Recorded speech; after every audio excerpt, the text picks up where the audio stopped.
ভাই একজন খেটে খাওয়া মানুষ দেখেন, দেখছেন এদের ফেস আসলে একটা বাংলাদেশ রে ভাই।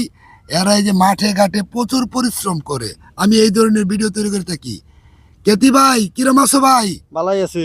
ভালোই আছো? হ্যাঁ, এই যে প্রচুর ঘামতেছো, কি অবস্থা তোমার? এই অবস্থা ভালাই। ভালোই।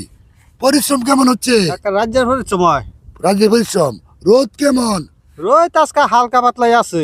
আচ্ছা, তো ঘামতেছো কেন এত এই যে গরমে গরমে? না আচ্ছা, তোমার পারিশ্রমিক যে তুমি পাও এটা দিয়ে কি চলে তোমার, না এই কষ্ট হয়? কোনো বাগে আর কি চলন লাগে ওটি দিয়েই। ওই যে চলুন লাগে। দেখছেন একজন গ্রামের কৃষক কত পরিশ্রম করে রে ভাই। আমি এরকম মাঠঘাটের ভিডিও করে থাকি। তারপরে তোমার ফ্যামিলির অবস্থা কিরকম, ভালো আছে? হ্যাঁ, ভালাই আছে। সবাই ভালো আছে? আল্লাহ রহম।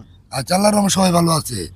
তোমার সংসার কি তুমি নিজেই চালাও, ওই যে দিনমজুর কাজ হ্যাঁ, করে না? নিজেরটা নিজেই চালাই। নিজেই। দেখছেন, আল্লাহ উনারে সুস্থ রাখুক, সবাই এই দোয়া করেন। জি ভাই, রইলাম। আচ্ছা, আসসালামু আলাইকুম। ওয়ালাইকুম সালাম।